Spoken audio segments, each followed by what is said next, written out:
This is the Between Night Visitors Part 5. Let's do some recapping. So, Hunter recap, just condition recap. The Beast Hank Nelson is still completely condition laden with Shaken, Drained, and the Sons of Another World. Green has Fear of Falling.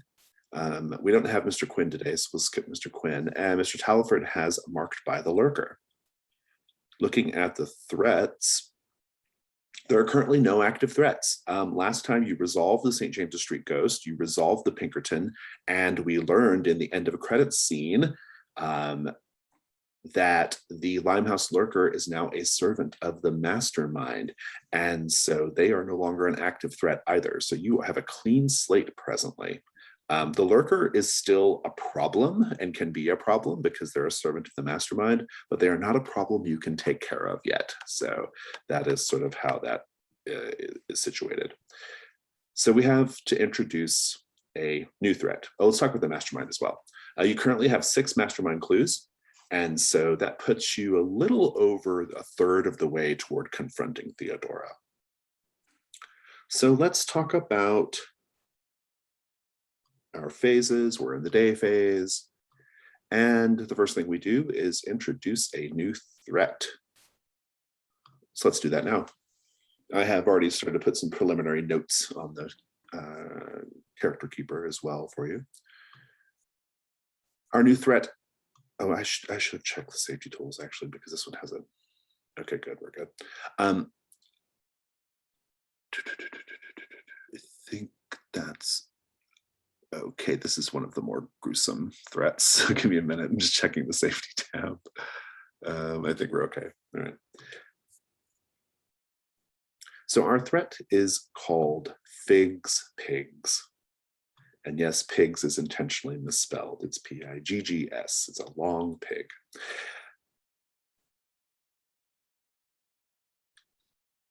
Mr. Taliford, the Fig family sent you one of their famous Figs pigs, a meat pie with a little pig stamped on the crust. You enjoyed the first few bites before realizing it contained human meat. What gave it away?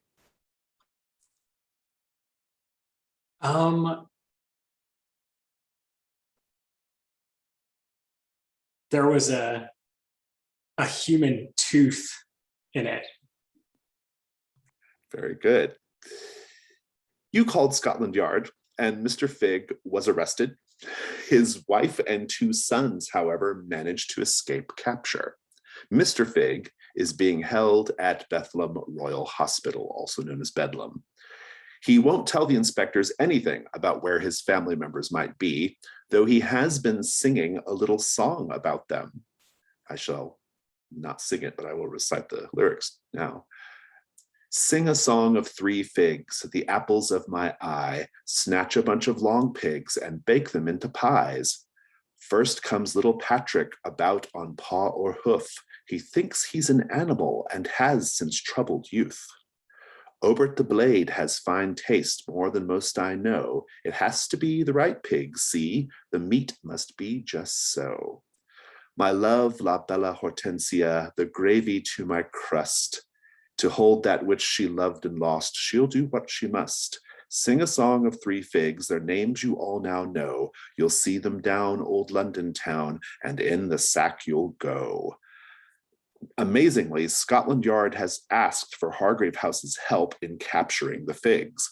They want to keep the investigation of the Figs' pie shop in Shoreditch fairly quiet, without official police presence, so as not to set off a pie hysteria throughout the city. You have come to the conclusion that Mr. Figs' song is a guide for how to find the other Figs. It has helped you form some questions, the answers to which will lead to their capture. And I have noted the questions on the character keeper.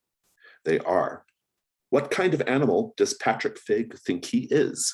Complexity 2. Opportunity, lure the animal out in the open and then capture or destroy him. Second question, what type of victim does Obert Fig prefer? Complexity 2. Opportunity, lure Obert Fig to you and then capture or destroy him. And the final question, what did La Hortensia Fig lose that she's trying to recapture or remember? Find La Hortensia and then capture or destroy her. That's also complexity too. We have a special rule here. All 3 figs must be captured or destroyed for this threat to be considered resolved. And only the last one has to be captured during the night phase, the remaining fig. Normally, you can only pursue opportunities to resolve the threat at night. But in this case, you can capture 2 of them during the day if you wish, and the 3rd one has to be at night. So we also have an aspect of the Janus mask available for this threat. It is called the Mask of the Pig. It can be chosen once. And so that is what's going on. You're working in a semi-official capacity for Scotland Yard. That's a rare thing. But do not cause a hysteria. That is what you've been tasked with. I think at this point, I'm going to go around the table and find out what everyone's interested in doing for the day phase. I'll remind you, you can try to clear conditions with the vulnerable move. You can proceed with the investigation. You can just do something to pursue a dawn question. This might be a good time to refresh your dawn questions too, if you haven't done that in a minute. But let's go around the table. I'll start with Mr. Nelson. Yeah. So I recently, with the upgrade at the end of last session, picked up As Cruel as the Harlot's Curse from my playbook, which allows me to indulge my vice alone. So I think I'm going to go at some point during the day to my favorite opium den. I think at this point we've established that that's the one in Limehouse, and head there to indulge my vice. Sounds good to me. Mr. Taliford. So I was going to suggest that Hank might need to go to church with me. I would love to do that as well. All right. Morning mass sounds good. Followed by opium den, possibly. Good. Okay, great. I love it. Green, what are you up to today? I think Green is going to clean up Mr. Quinn's bedroom while they're out. Very good. So let's have that morning mass scene. I think that would be nice between Mr. Taliford and or whatever kind of church it is. I actually don't know. Between Mr. Taliford and Mr. Nelson. So Mr. Taliford, set up the scene for us. What's going on? So I think it's specifically like a Catholic mass, and we go, and I think Taliford is very quiet and attentive during the mass, and I think it's kind of after everything is over. Like I think there's just a side room that he likes to kind of retire to and just hang out for a bit. I think it's like the cathedral itself, like the chapel itself, is just calming. Yeah, I think after the service, which by contrast to Mr. Taliford, who's very attentive and present throughout all of it, I think Hank gets pretty disinterested almost immediately. He's never particularly been to a Catholic mass before, so at first he's sort of like, oh, this is interesting, and then they drone on, there's Latin, and he's just like, oh, this is lost on me. And like he shows up, this is a formal event, so he has his biggest hat, he has fringe on all of his garments, he's trying to look presentable, and doesn't. But he addresses Mr. Taliford afterward. Oh, well, that was a very interesting event, Mr. Taliford. I've never attended anything quite like it. Well, I did notice that you looked a little bit bored during the service. I was merely taking in all of my surroundings. I've never been in this particular church before. There was much to observe beyond merely what was happening up front, Well, that's fair, but here's the thing. So I kind of brought you here for a reason. And, I wanted to see how you get a read on what you thought about the situation, and just let you know that this isn't the only option. There's other options out there if you want a higher power to call out to. It strikes me as a little bit odd to hear that from you, Mr. Taliford. I know that you have connections beyond what I see and seem in this world, but what draws you to this place in particular, I wonder? Well, so I think at this point are you asking me a question? Is this a question about my past? I'm trying to, I think so. I think what Hank's angling for is to like better understand why Mr. Taliford, who has such exposure to, I guess, more real, air quotes, like more realized in your life relations with these supernatural forces, what would draw you to what he's, I think, seeing more as like pageantry here. Right. So I think Taliford is like, well, look, you know, me and God, we don't see eye to eye these days. You know, once upon a time, maybe, but the thing about a church is it's the only place that I can go. Well, one of the only places I can go where nothing else can follow me in. So, you know, you walk through the door and all of a sudden it's quiet. There's really only one other place I know of in the city that's like this. Maybe I'll bring you there. I'd be delighted to know what other locale quiets your mind. Well, it's funny. It's a place in Limehouse, actually. There's a man, Mr. Bell, and I think you guys would get along great. You know, God, he's okay.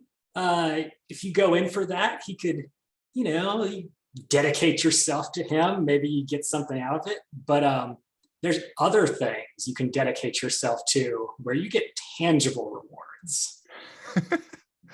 Well, if they're a friend of yours, Mr. Taliford, I would welcome a meet and greet at the very least. Not pledging myself to anyone these days, though. Well, that's the good thing about Mr. Bell. You know, like he doesn't need exclusivity in the same way that some other people might, some other entities might. Well, I'll consider it at the very least. You must arrange a meeting for us sometime so that I could make a more proper judgment. Oh, absolutely. I like it. I'm curious, what conditions were being cleared there? I think you can make the case for a mark by the lurker because the way you described the church as a sanctuary maybe hides you from the lurker in some way, but I'll leave that up to you, Dan. And how are you feeling, Mr. Nelson, condition-wise? You get to clear one as well. I think after that, I'm feeling a little bit less shaken. Like this was a bit of a grounding experience, all things, you know, being equal. Yeah, absolutely. Sounds good. And Adrian needs another minute, and so we're going to press forward. So let's talk about later in the day at the opium den. I assume you are there smoking up Mr. Nelson. Let's read your move. Yeah. Your new one. It says, as cruel as the harlot's curse, when you indulge your vice alone in the dark and seedy underbelly of London in order to deaden your senses, roll with vitality.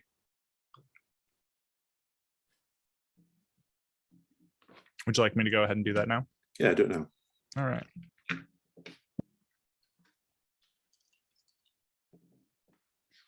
Hey, that's not too bad. It's 7 on the dice, and I think my vitality is 1, so that's an 8. On a hit, you can clear a condition and choose 1 from the list below. On a 10 plus, you can choose 2. So go ahead and just give us the scene. What does this look like? And then decide what condition you're going to clear. Yeah. So I'm looking at the options for, so it's just on a hit. So clear condition, choose 1. Yeah, you always clear a condition if you get a hit, and then you can choose 1 from the list as well. Yeah. Okay. I was seeing which one I wanted to do. Okay. So I think it's a little bit like business as usual for Hank. I guess more accurate to say pleasure as usual. As you know, he goes to the den, he gets one of the side rooms, he purchases a fairly large amount of opium, and he settles in for he settles in to lose his afternoon to this vice. And while he's there, I think one of the options is to befriend a side character. Is the person in the mask here again? Sure. Is that who you want to befriend? Yeah, I'd love to see them again. Yeah, of course. Yeah, that's good. We'll come back to this in a moment. Okay. Mr. Talford, what are you doing after Mass? So I think I'm just going to head to the pie shop and poke around and see if we can't get a lead going. Sounds good. Let's talk about the pie shop.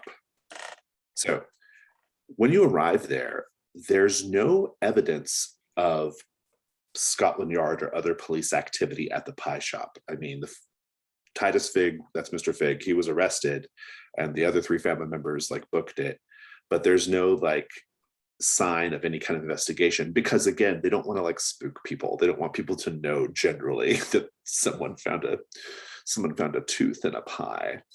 I guess we do have a paint the scene though. I guess, how are you going in? Through the front or through the back? Through the back. If I need to like break a window or something, I will. Okay. So going in through the back takes you in through the kitchen of Fig's Pigs, which is the name of the shop as well as their most famous pie. Bundles of herbs and garlic are hanging from the ceiling. There's an enormous brick oven, and there's a light dusting of flour on most surfaces. Let's do a paint the scene together, everyone. The Figs enjoy working together. What do you see that confirms this?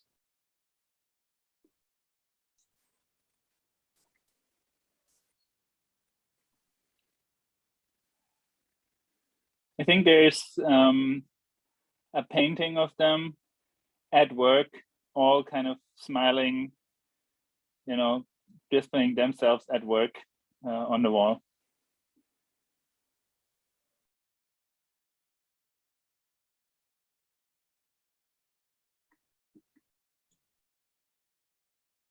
I think that there's like a specialized rack, like, a custom made by some local, wood carver or something, that holds each of their aprons that they use while they're working in the shop. And they're like specially labeled with like their little nickname. And they're all next to each other in a row. That is exactly what I was about to say. Their fancy aprons. So instead, I think we have like a recipe book, and you can tell like there's a lot of different handwriting as they've all gone through and like edited these recipes and refined them. Nice. So let me give you the layout of Fig's Pigs. There is the kitchen where you're at, which is the rear of the space. And then the front is the front counter where they serve customers. And then there is a set of stairs going up to an apartment where the family lives above the shop. And then there are stairs going down into a basement area below the shop. So that's sort of the lay of things. What do you do? Well, I mean, since I'm in the kitchen, I think I just poke around the kitchen first, since this is where I found myself. Yeah, how so? What kinds of things do you do as you're looking around? I think I'm just going through drawers, like, pulling things off shelves, just kind of generally poking around. I'm into it. Go ahead and do the information move with reason. All right.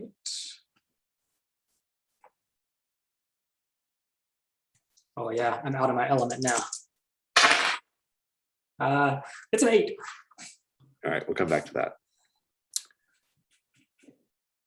Green, you said you were cleaning up Mr. Quinn's room.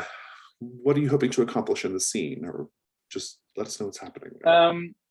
So I think what we can see is Green knocking on the door to Mr. Quinn's room, and nobody answers, and you can kind of see they remember, oh yeah, Mr. Quinn is out somewhere, so this is the perfect time to go in there and do some work. So first Green goes in there and kind of looks at all the clothes and puts them perfectly in order again, anything that's kind of out of order, the beautiful suits, the handkerchiefs and everything. And there is probably a desk with writing elements on them. And I think there's basically a couple of finished letters to women all over town. And of course, like the writing of the letters, I think this is something that Mr. Quinn does himself, because this is just, you know, too much of like that. That's not something that he, I think, would have Green do. But what Green's job is in this context is to then take these letters, add maybe some presents to them, and set them off, or maybe even hand deliver some of them to people. And of course, always trying to pick like the perfect gift for the woman that the letter is about, and then writing a note from Mr. Quinn that kind of, you know, shows the care that Mr. Quinn puts into this relationship with the woman. And so I think that's what we see, like Green collecting these letters and then going through. He probably has like an assortment of gifts somewhere in Hargrave House that he kind of already knows that are some favorite things that he chooses from. And then maybe he goes off into the city to deliver a really special one. I like it. I think before you can leave, after you're done cleaning up, it's the middle of the day, but you hear a ring, ring, ring, ring, ring, ring, ring, ring, ring, coming from Julius's room. I think Green kind of carefully finishes the last line of like probably trying their best to make it look like Mr. Quinn's handwriting, and then puts that on the table and kind of sighs and goes over to Julius's room. Good. Mr. Nelson, you are joined in your little cubicle by the man in the sun mask. He says, "Ah, Mr. Nelson, it's so good to see you here again." Oh, my friend, it's a delight to be joined by you. I secured a little bit extra opium today in the hopes that you might arrive. Yes, yes. I just came back from my studio. As you may or may not know, I am a world-famous artist, and, well, that's why I wear the mask. It won't do to have people recognize me in a place like this.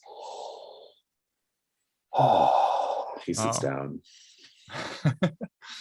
I think Hank at this point is just like building a slow tally of the different people that the man in the mask has claimed to be.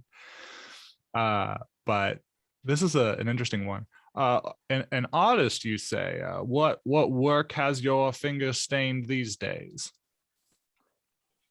It's less important the specific work, and more who am I working for, my patrons. I have one patron in particular here in Limehouse.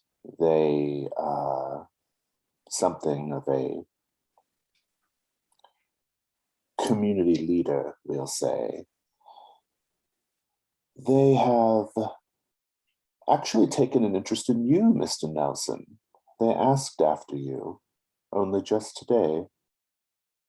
Oh, an interest in me? I'm afraid their taste must be poor. There is hardly anything of note about myself. He says, no. He says, this patron of mine, he calls himself Mr. Bell, he told me just earlier today that there's something about you, something beneath the surface, something that you hide from others. Of course, as someone who walks around wearing a mask, I won't pass judgment, but I do wonder, what mask are you wearing, Mr. Nelson? I think as he mentions something under the surface, like the hairs on the back of Hank's neck raise and he starts sweating just a little bit more. And he says, well, this is the second time today I've heard of this Mr. Bell.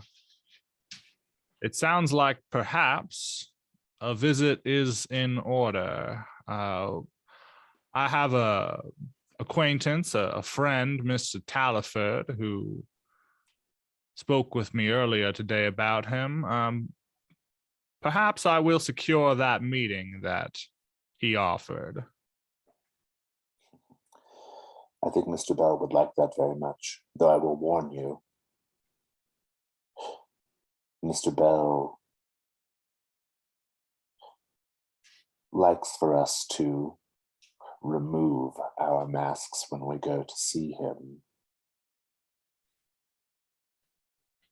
Well, perhaps he'll make an exception. I'm going to give you a condition, the day mask.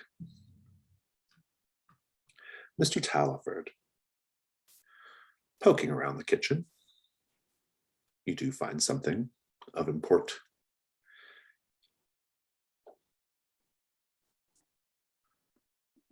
You find a box, a wooden box, underneath a cabinet or in a sort of lower cupboard. And when you pop it open, you see a collection of skeletal left hands, progressively smaller, big one, and a smaller one, and a smaller one, and then a very small one. This is your clue. You also find in that same cupboard, this is your complication, what appears to be teeth, still bloody at the roots, strewn about, reminding you perhaps of how you first stumbled upon this particular case and got this ball rolling. I'll ask you how you feel upon seeing the teeth, just to give you some editorial control over the condition you're getting. Otherwise, I'm going to give you one of my own choice. I think it makes me feel hungry. Oh, interesting. I like it. Take hungry. What do you do at that point? And I'll write down the clue as well. So, I just realized that we have the old bones thing, and I'm pretty good at talking to ghosts, and there's probably a lot of ghosts hanging out in this kitchen. I bet. At least somewhere on the premises, right? Right. I'm into it. We have not seen this movie yet, but let's read it. When you have the cosmic passage marked and touch, listen to, or otherwise attune to a building's architectural details. So describe that first. What does it look like? So I think I'm just kind of walking the perimeter of the kitchen and like dragging my hand along the beams on the walls and just like rubbing up and down and really like trying to like coax the spirits out and like kind of, rile everything up. Yeah, I'm into it. Go ahead and roll with sensitivity. All right. Well, that's my jam. So that's a 15. Very good. On a hit, a ghost will appear and answer a single question you pose to it or perform a small task, your choice. Any answers it gives can be in the form of a clue at my discretion on a 10 plus as above, but the ghost will not ask for anything in return. So here's the thing. You will discover pretty quickly that the bones of this building, they are mostly buried down below in the basement. That is where the most intense spectral activity is. You will sense it. You will sense the spirit down in the basement, but you must go down to the basement. All right, sounds good. Yeah, I'm just like a cartoon character following like the scent trail. Exactly Ghosts. right. The basement of Fig's Pigs, there are walls covered in streaks of dried blood as you move the lantern around. There's a preponderance of bones with bits of meat still on them. And written on the walls in ash are the words, "All praise the great He-Sow."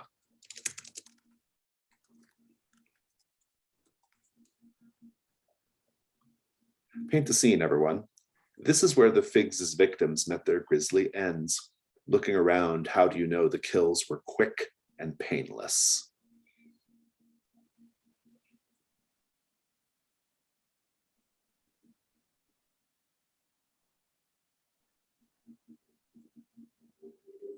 I think painless, you say.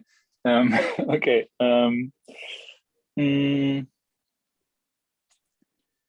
Well, okay, so I think that there is like a guillotine, and next to it there's a big bottle of tranquilizer.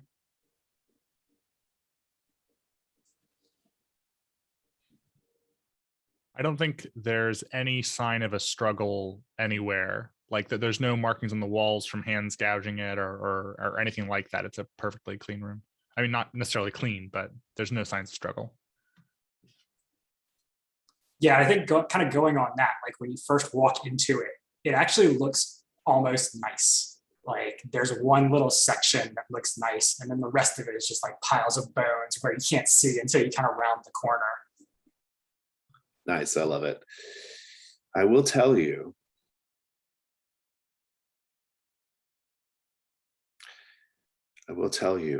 that you can pinpoint the precise location.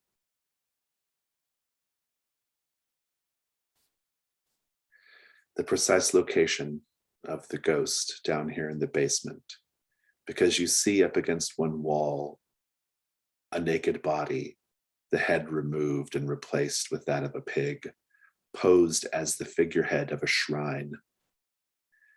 Human teeth and tusks are scattered around in the shape of pagan sigils. And as you approach, you see a sort of semi-translucent figure sort of appear in the vicinity of that shrine.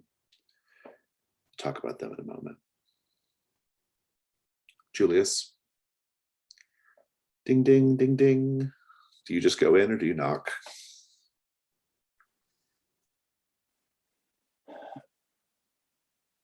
I think Green just goes in, opens the door without knocking, like without much, like basically they were called, but also without much respect for Julius's privacy or so. When you go inside Julius's room, you see that it's dark like usual, but there's enough ambient light from the hall to show that the place is an absolute pigsty. There are boots and clothes all over the place. Half emptied glasses of blood. There are everything just needs a good scrub, to be honest.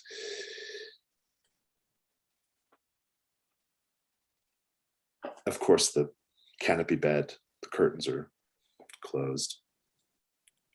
And Julius says, Green, I'm having a bit of trouble sleeping today. I think it's the state of this place. I just can't find any rest knowing that my environment is so disordered. Perhaps you could tend to it. It would so help me gain the rest that I need to be of service to Hargrave House.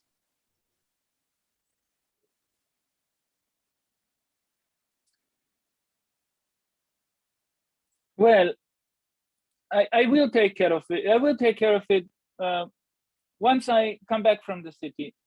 Is that sufficient, Mr. Julius? That could be hours. I need my sleep now, Green. I have very specific biological requirements that I'm sure I don't have to explain to you. I think Green looks at Julius for a moment, and they say, well, I assure you, my own room is in perfect condition. I just made the bed fresh. You can sleep there for a few hours if you're that tired. Are you suggesting that I go sleep in a servant's chamber? It's a beautiful room.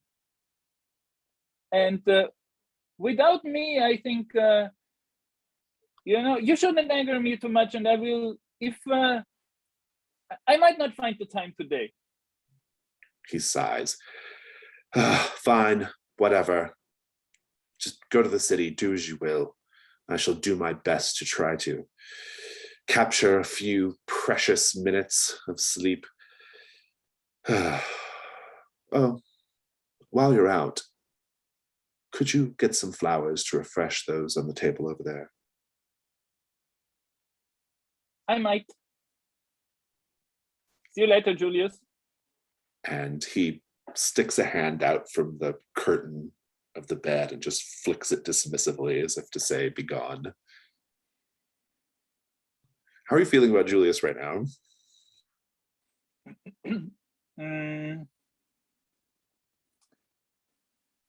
I think he's a disruption.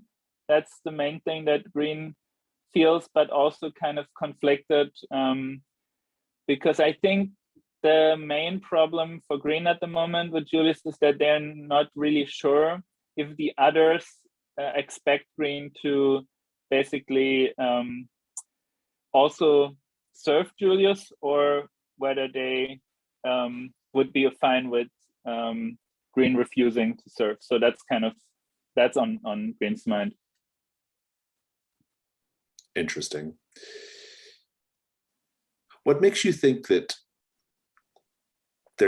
Julius's treatment of you is personal and not actually just him being a jerk towards you because you're a servant? Although there's that, but also there's something personal about it. I think they're jealous that Green is close to Mr. Quinn, and I think ever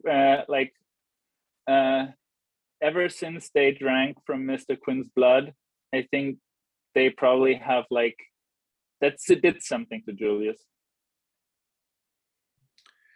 I'm going to give you a condition. It's going to be Julius's sport.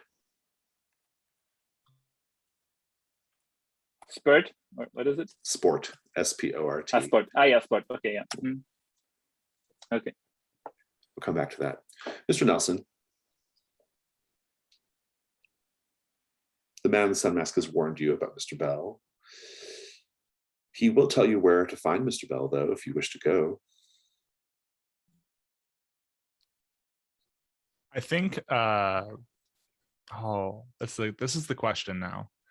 I think if there is the threat of his mask being revealed by seeing Mr. Bell, he might actually go. He might try to go on his own rather than with Mr. Taliford, rather than risk any of that showing to him. So yeah, he would. So this Mr. Bell, you said he's here in Limehouse? Yes, he has a home, a townhouse here in the neighborhood. You wouldn't know that someone important lived there by the look of it on the outside. It's quite dilapidated and run down. Looks can be quite deceiving. Yes, that seems to be the theme of our conversation today, Mr. Nelson. Well, what's the address? Perhaps I'll pay a house call. He gives it to you and says, Mr. Nelson, do you recall that last time we spoke of other worlds other places, dimensions in parallel to our own. I haven't been able to shake the feeling that the spaces you refer to are just beyond the edges of my understanding. I think I pay so many visits as of late to the den here so that I might expand my consciousness and experience them once again. Well, you will be directly injected into the concept when you enter Mr. Bell's home. I think Hank perks up a little bit. I mean, he's feeling pretty languid right now, all things considered. But he perks up just a little bit at that and says, well, perhaps I will, that last one will be my last hit of the pipe for the afternoon. And as I'm feeling up to it, I will make haste to Mr. Bell's residence and see why he's so eager to meet me. Good. We'll cut there. Mr. Taliford, there is a man standing before you, spectral being, most likely whoever that victim on the wall is, based off their build, though their head is just a normal man's head. And they're simply dressed in their spectral version. And they look at you and they say, I have seen the great He Sao. He walks beside me in this place. He asks for riches, but I have none to give.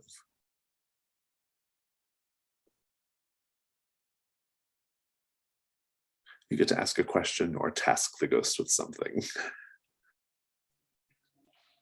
Yeah, I'll ask him a question. I want to ask about the last thing he remembers from his time alive. He says, my time alive, what a strange thing to ask. I have never been more alive than I am now in the presence of Mok. But I do remember the last thing I saw before I crossed the threshold into this new throbbing world I find myself in. And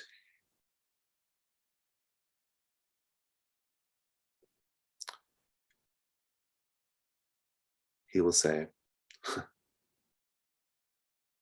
I remember my hair, my long golden locks being carefully shorn by rough hands and folded and placed in a silk sack.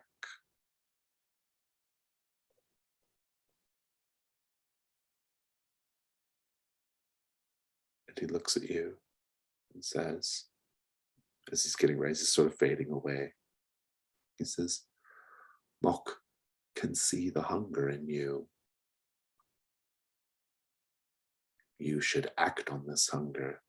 It would please him. And disappears. But that's your clue. Long blonde hair, folded and collected.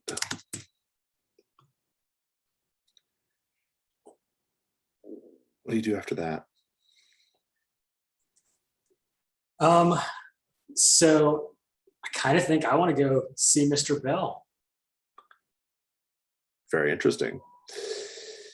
Good. As you are leaving the basement, you will see a chunk of meat on a table, still fresh enough to soak the wood with blood. What do you do? I'm going back to the kitchen. I'm gonna fry it up. Very good, very good. Like, my stomach's grumbling. Like, Mr. Bell can wait a few minutes. I was gonna make your old date move, but since you're leaning into it, I guess there's no need for that. Huh? Good.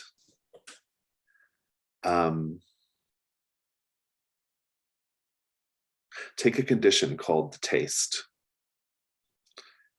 No, a taste for it. Is that in addition to hunger? Or is that like an escalation of hunger? I think it's an escalation. Yeah, Okay. I like it as an escalation.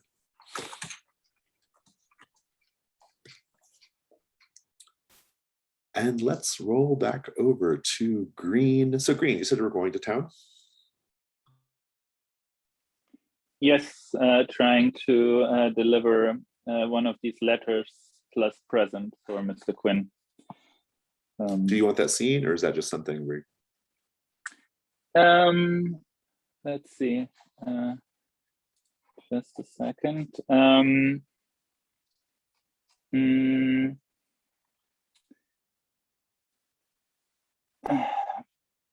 I think that's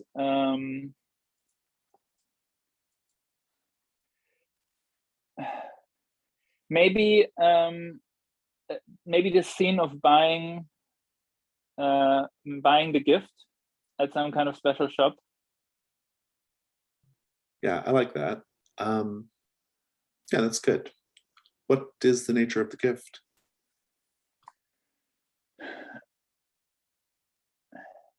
I think perfume. Good. Give me just a moment. So you're buying some perfume, and the shop girl is waiting on another man before you. This man has a head of luxurious silver hair, and he's sort of holding a pipe that has a sort of Flying Dutchman motif, the ghost ship motif. And he has a very, very remarkably clean smell underneath the pipe smoke smell. His clean smell actually cuts through the smells of the perfumes of the pipe and everything else. And the shop girl says, "So you work at Bedlam?" He says, "Yes, yes. It's very, very important work we're doing over there at Bethlehem Royal Hospital. Thank you very much. And, well, the research is quite intense. I mean, we are making incredible strides into, well, uncovering the mysteries of the diseased mind." She says, that sounds very fascinating." He says, "Yes, yes. Well, so this perfume for my wife's birthday." And she's like, "Yes, yes, yes." And this physician apparently works at Bedlam, which is where Titus Fig has been brought in recent days. Perhaps something to follow up on, but otherwise, tell us what you're doing in the shop. I think when there's a moment that the girl is not occupied with the man, I think Green will ask in French, "Excusez-moi, quand François sera-t-il de retour?" I don't actually really speak French, so we'll see if that pronunciation was okay. And so asking when François will be back. So it seems like this is a shop that Green knows the owner of, some Frenchman probably. And then kind of stands in to the side and watches that man.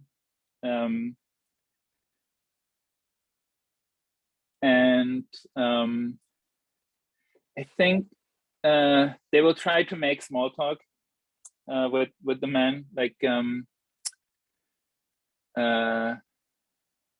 will say like, you can really distinguish a man's taste from the choice to attend this wonderful perfume store. I applaud you, sir. He says, well, perhaps hold your applause, because I actually detest places like this. The place where I work, heavy fragrances and scents, they tend to agitate our patrons, and I have to be very careful about such things. No, I'm here just picking up something for my wife. I can't imagine wanting to smell like a bouquet of flowers or some sort of Moroccan, restaurant or something. It's all too heavy for me. It's not good. I'm gonna have to scrub all of this off my body quite intensely before I go back to work. Excuse me, but I at least your wife sent you to the right place. This is the finest perfume store in all of London. Yes, that's very, very reassuring, I'm sure. I think Green will kind of step back for a second and then say, in any case, it sounds like an interesting place where you work. Yes, well, I actually work at Bethlehem Royal Hospital. We are doing very, very, very, very interesting research for those who suffer from maladies of the mind. In addition to caring for them, we provide exceptional care for them, even though many of them have engaged in behavior that can only be described as, well, antisocial. I'm sure caring for extraordinary people is a hard job. I can relate. I can assure you of that. He says, yes, well, what do you do? This and that. Mostly attending to my employer's every need. So you're some sort of valet or manservant then? Well, yes, one of the best. Oh, well, I suppose that's very good. I myself have not yet had the need for such services. I consider myself part of the respectable professional classes, but I can see the benefit of it. Certainly, some of the nurses that work down at Bethlehem are very helpful with little tasks that need to be done from time to time that are perhaps outside the scope of their job descriptions. So I can see the benefit of it. Well, this was wonderful. I think I'm going to take this bottle right here. Nice meeting you, sir. And I'm sure your wife will enjoy the perfume. Yes, I'm certain of it. Have a good day. And he leaves. Let's take a 5-minute break.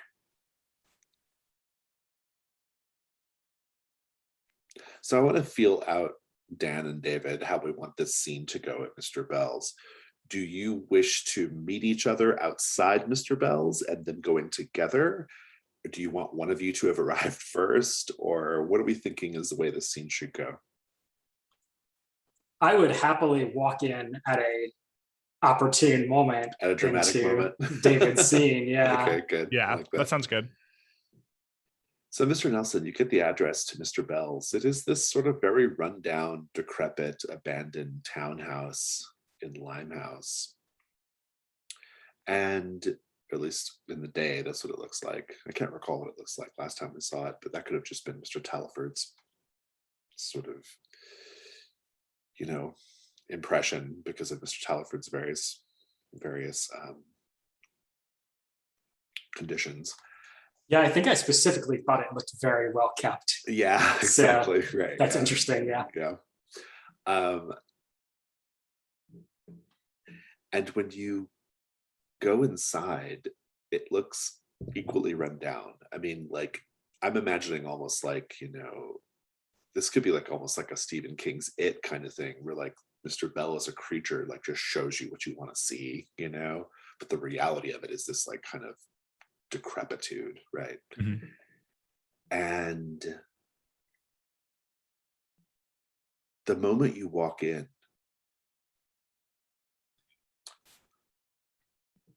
the power of the place immediately bears down on you, and the quickening is triggered. And you have to make the roll a disadvantage because of the day mask. All right. Disadvantage, you say? I do say. So that's a 4 on the dice plus 1 is 5. Let's read it. It says, on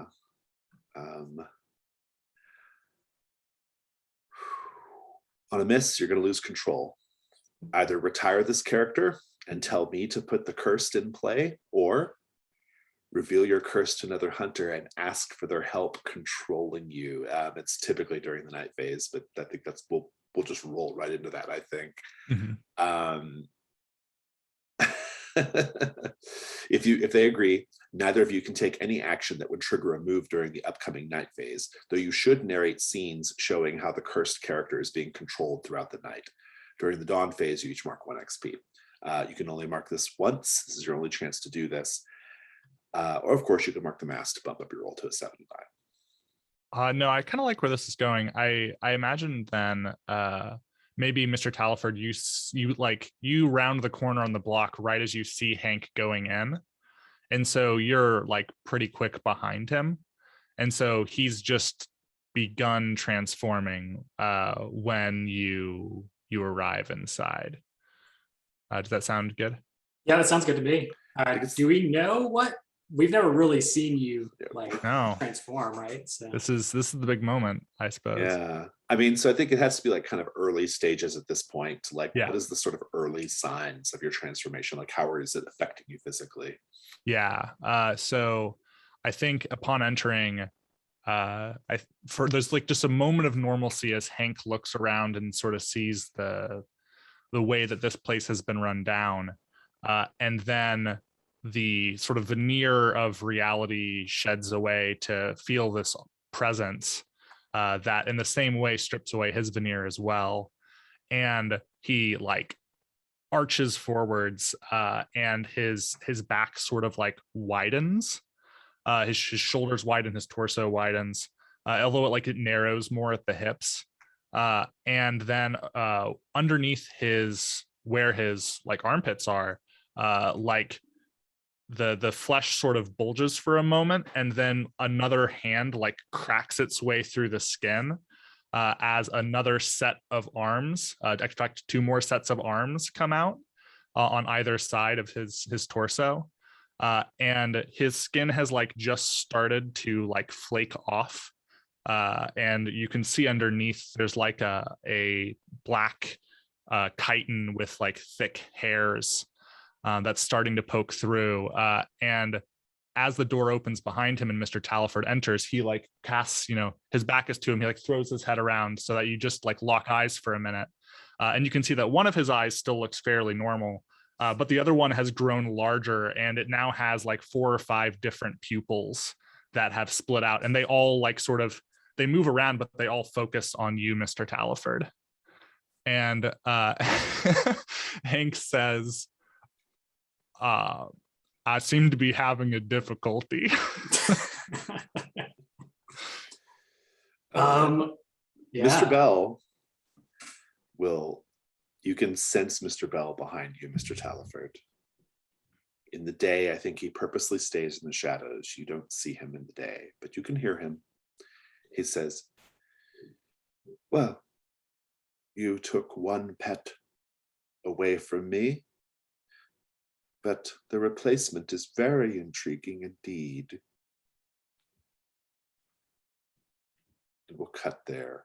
Green, what do you do after the perfume shop? Green.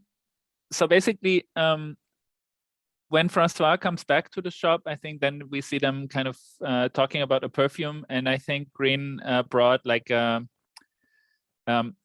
piece of a woman's clothing, maybe like a scarf that they took from Mr. Quinn's room, and I think Francois makes a perfume that exactly kind of works with the smell that the smell that is kind of the woman's smell that is kind of in this in the scarf, and so you kind of, it takes a while, and Green waits, and then they take that together with the letter, they deliver it. Of course, it says that this is basically all Mr. Quinn's work, kind of, you know, this exact perfume that hopefully will delight on this lady.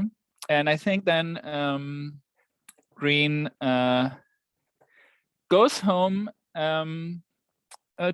because they did not really make a promise, but they did say they would go back to clean up or at least straighten out Julius's room. And so I think that's what they're going to do next. Cleaning up Julius's room, it's getting to be pretty close to dusk. But cleaning up Julius's room is going fine. There's Julius has left. Julius is still there, asleep. Okay. So did they sleep in their room, or did they go? They slept in Green's their room own to room. sleep? They did not go to your Okay. room. No, they dealt with Okay. the mess. So I do think that Green, like, basically, if Julius is still sleeping, I think Green will start cleaning up very, like, he's extremely silent, kind of, you know, actually around Julius while Julius continues sleeping, I guess. So they do most of the work.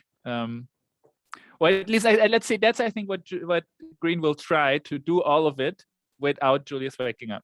Let's say. Let's have the day move. What are you afraid is going to happen if you fail? I think Julius will see me doing it, and I think basically, Green would want this whole thing to go over so that Julius is not actually sure whether it was Green who did the cleaning up or someone else. Maybe they organized or something. Yeah. So.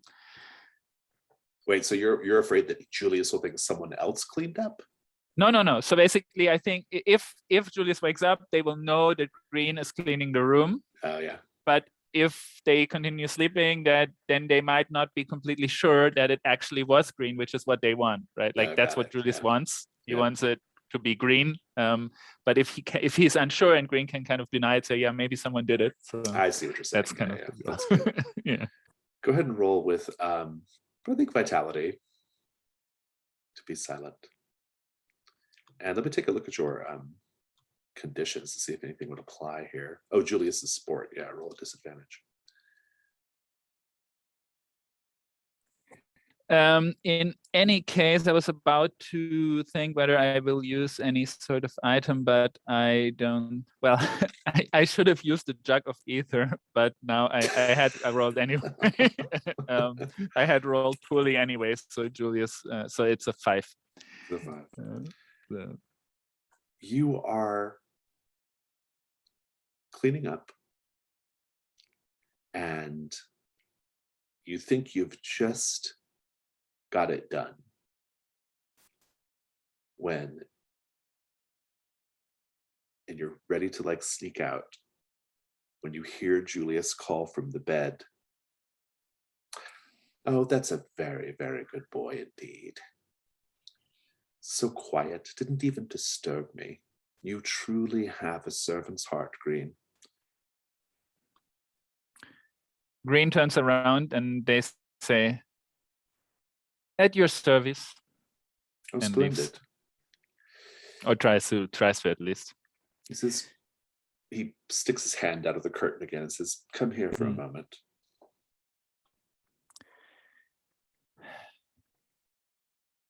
I think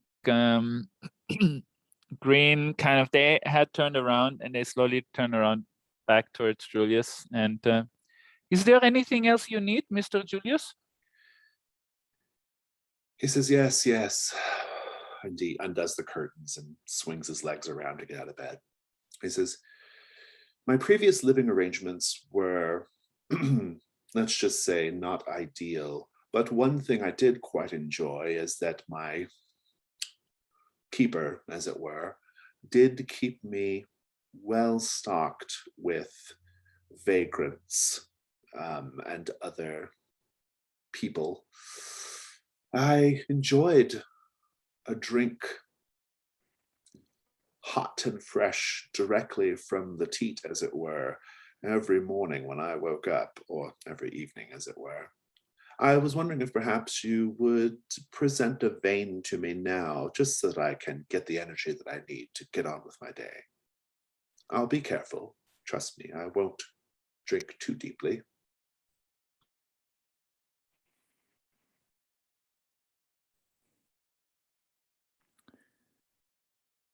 I think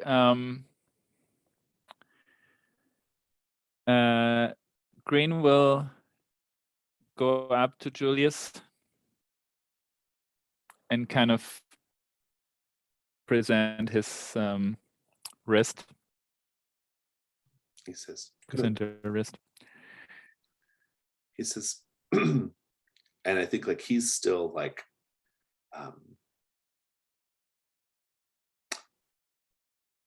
are you standing when you present your wrist? Yes. He's sitting on the bed. He says, would you mind kneeling? It's just sort of a psychological thing for me.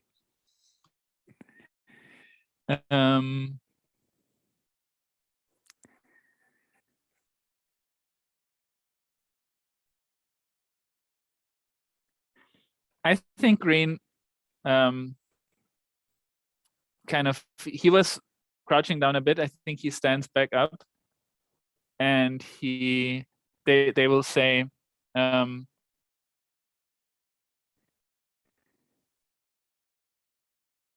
think I have a better idea. And they take out of their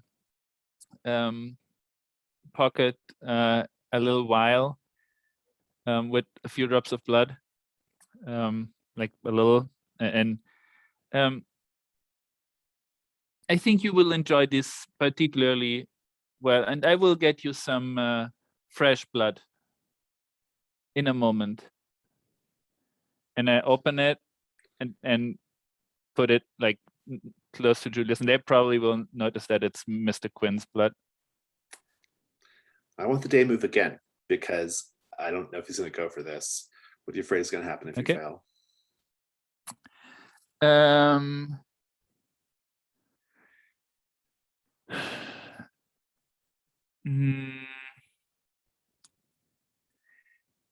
If I think they will, I'm afraid that they will tell Mr. Quinn that Green offered Julius this blood. Very good. Go ahead and roll. If you want to mark that, you could roll with straight. Yeah, eyes. I will mark it. Yeah. Yes. It'll be composure. With what do I roll with? Composure. Okay, so then it's a 7. Luck to, thanks to my very high composure. I think he'll just make the It's a threat. 7. He takes it and he says, so this other blood, where is it coming from?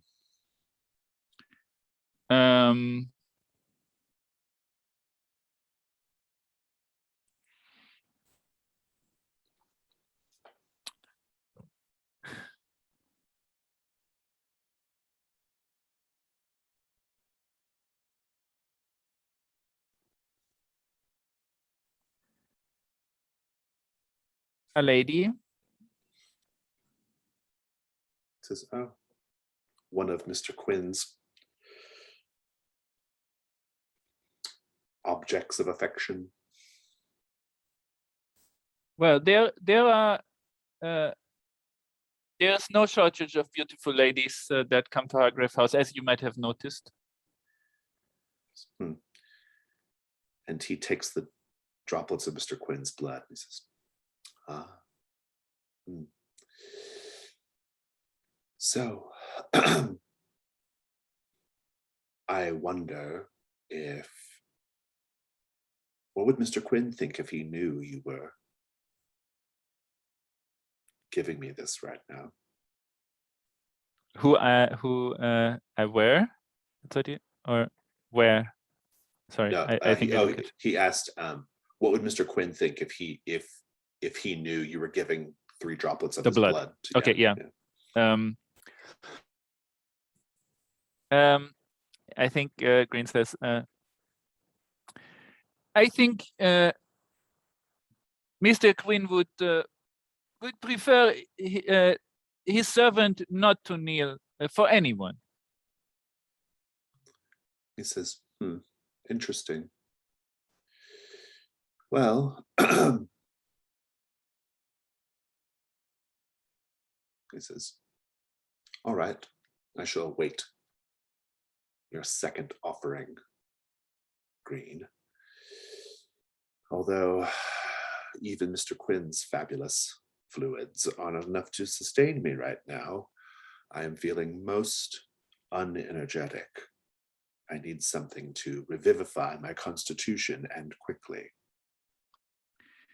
Julius, if I promise something, then it will be good. I assure you of that. It is my job after all. Very good. And he gets back in bed, says, and just like waves you away casually.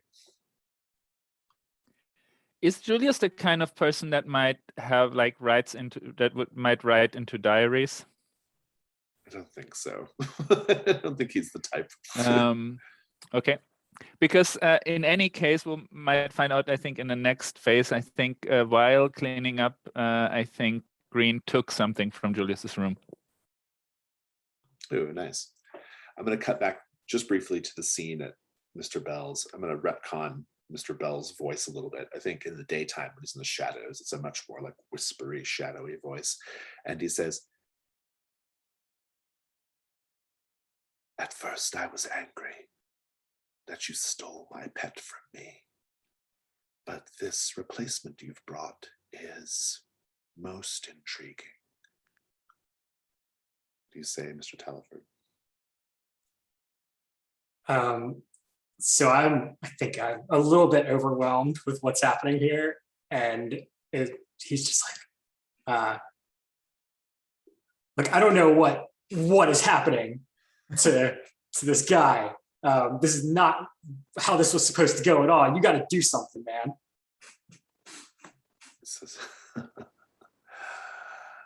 I don't think your friend will want me to intervene, Mr. Taliford.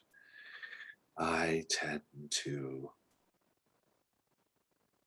get possessive about things that fascinate me. Well, he's not doing anybody any good like this. Like, he needs help, clearly. Mr. Nelson, what are you doing right now? I think it's getting worse slowly. Like more skin is flaking away. He's like starting to grow in size a little bit as the limbs beneath the limbs are starting to break through. Is he hearing any of this, or is this something that only Mr. Taliford is hearing from? What would be more interesting to you at this moment? What do you think? I think for now, at least, it's more interesting if he can't hear it, because Okay. I think if he does hear it, that they're going to be dealing with a mixture of like potentially betrayal if he thinks that Mr. Taliford did lead him here, knowing any of this or some of that. Okay, that's good. I think we'll just leave that there and go straight to the dusk phase. So let's just go to the dusk phase. We'll go to the phase tracker real quickly. Pop that open. Obviously, we don't need to worry about the quickening anymore. However, Factotum, sounds like you were taking something from Julius's room. What'd you take?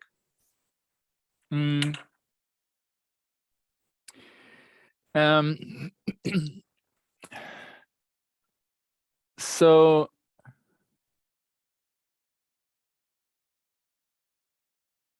let me just check.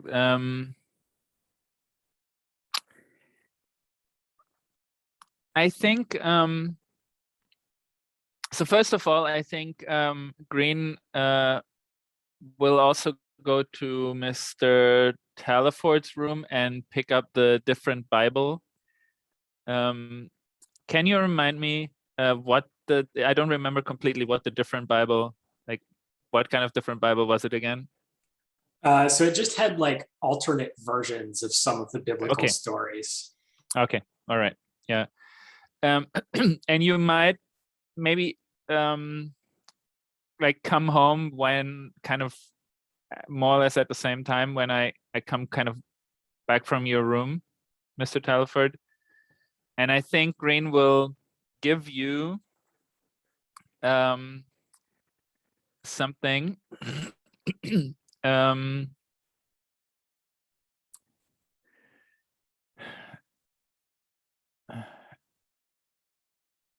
I think it's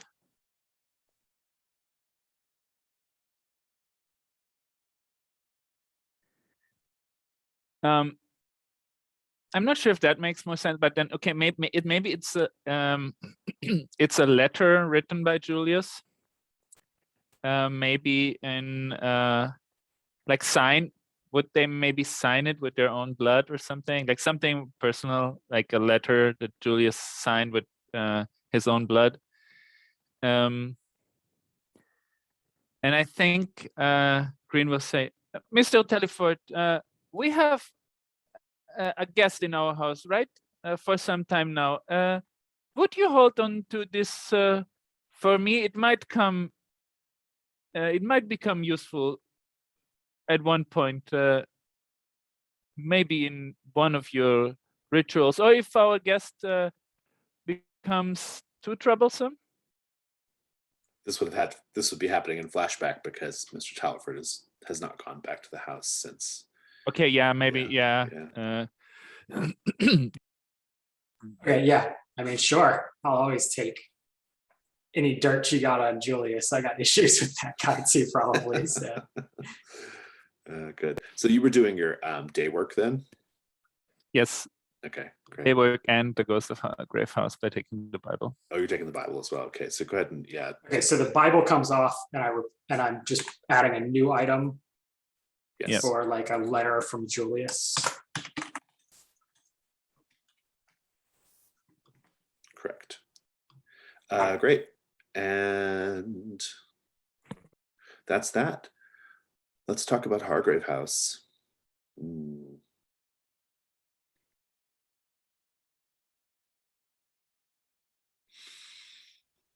Let's do the salon. What in the salon makes it the most comfortable spot in the entire house?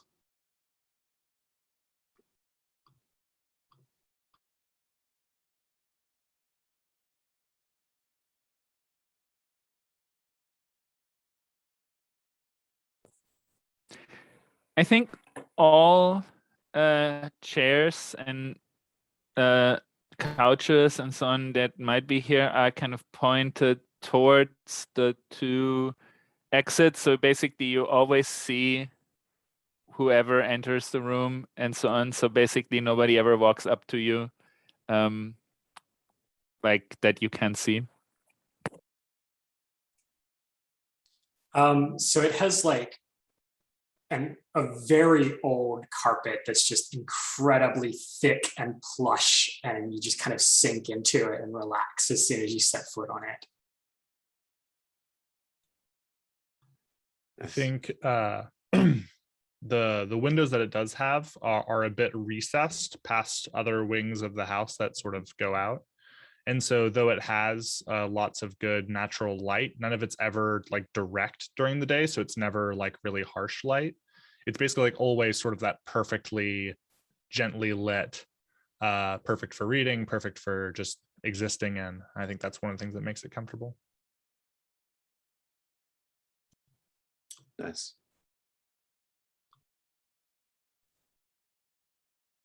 So it sounds like Mr. Nelson and Mr. Taliford are going to be dealing with Mr. Nelson's transformation tonight. Is that fair? So this is basically just, essentially, we'll just cut to you and we'll just see how the night is escalating. No die rolls will take place. It's just strictly like narrating how the night's going. You can work in what Mr. Bell's doing as well during all that. I might be curious to see. However, Green, what are you doing tonight? Getting some blood. Tell me about the victim, as it were.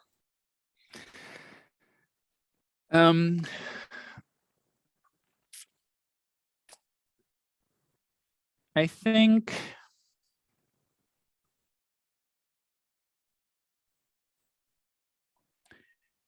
Green will actually go to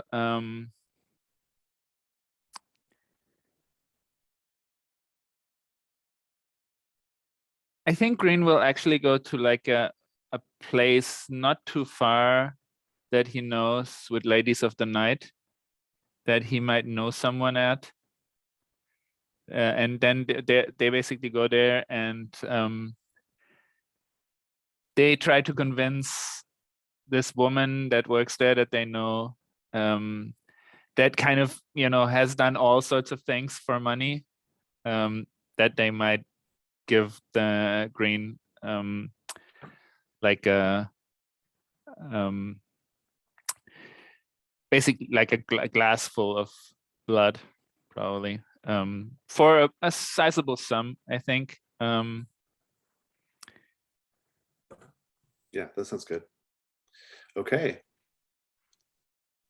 Do we have any unresolved Janus Mask prompts at the moment? I don't think so. And let's talk about the unseen. Our unseen tonight is going to be, there are a couple that are very thematic for our current threat, but I don't know if I want to do those or not. I think instead we will do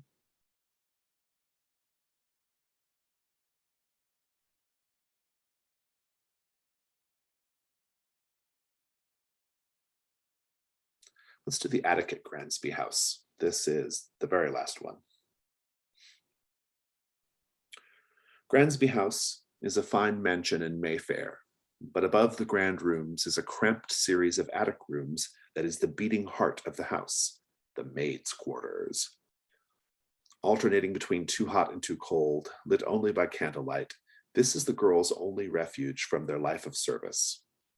With shifts, the last to bed and the first to awake, there are a scant few hours of silence every night.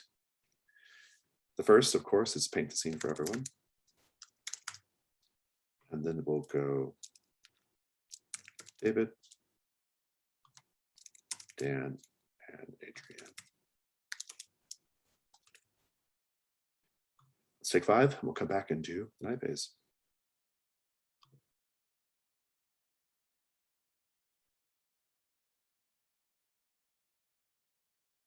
Let's begin with Green. So Green, you were going to find a brothel where one of the sex workers there who you have worked with in the past will, for the right price, give you a little cup of blood. Yes. I think you are walking down that alleyway, goes into the side entrance to said brothel. This is almost certainly somewhere in East London. And you sort of run into someone as you're going in, somebody who else is going in with you or at the same time as you.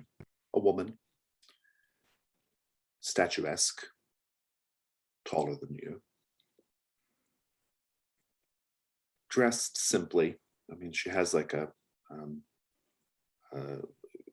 she's wearing a dress that's kind of dark, sort of cranberry color. It would be in good shape.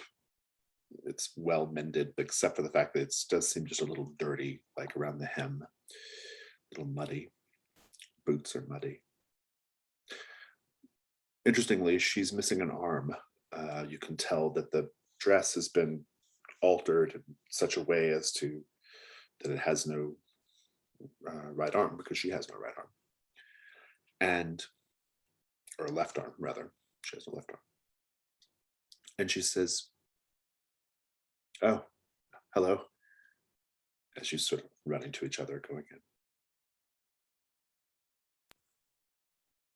I think Green kind of gives her space and then nods. I don't recall seeing you here before. You don't look like the sort of person who would patronize an establishment like this.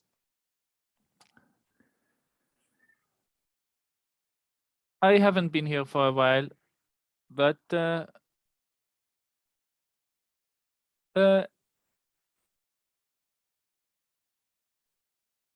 is no better place if you have particular needs. She says, "Well, I wouldn't know about that." And she sort of continues on inside, down the little hall that kind of goes into a sort of common area, where you will then be met by the woman who runs the brothel, who will see to your needs. And the woman who walked in first, she's talking to that woman quietly about something. And you hear her say, "Well, I thought I would just bring a little something for the little ones, you know? It's not right that they should have to be in places like this, so young, while their mothers do what they must." And the madam says, "No, that's all well and good. The children are in the back room there." And the woman says, "Oh, good." She says, "I have a few treats." She goes to the back room where these sex workers' kids are at while their mothers ply their trade. What are you doing?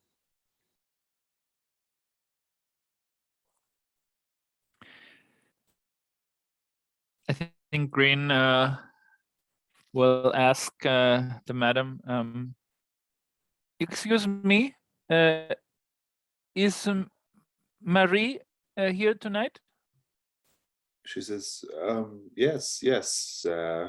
I would you like to spend the evening with her?"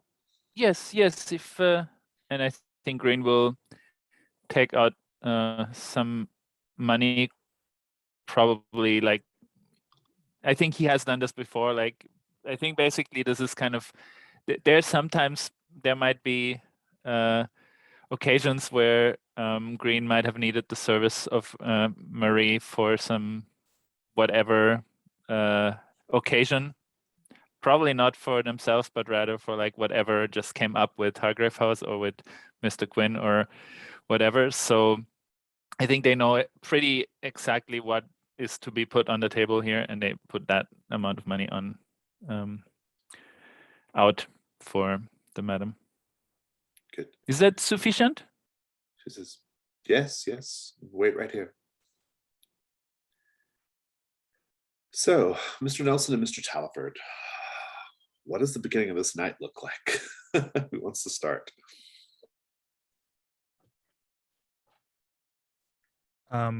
I think, again, Hank, unaware that Mr. Bell is there with them, as he's like on the cusp of a full transformation, he would say to Mr. Taliford,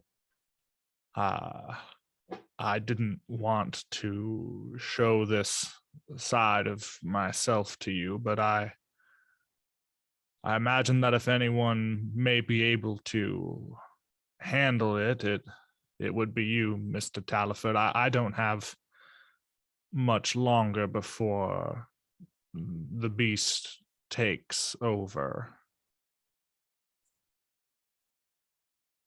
So I think Taliford like puts an arm on your shoulder of your uppermost set of arms and looks you in the eyes, and he's like, I didn't want it to go like this. I hope you understand that I had no idea this would happen. But Mr. Bell is here and he can help you if you just let him. We'll cut there. I went a little out of order on the unseen, but we'll do it now. The attic at Gransby House. The attic quarters are cramped with whitewashed wooden partition walls separating the girls into rooms of 4 or so occupants. What touches of the girls' personalities do we see added to their personal spaces? Everyone gets to speak here. So they each have a chest that has like personal belongings in it, and some of them are just plain, and some of them have been painted and have like, you know, designs like flowers and such painted on them.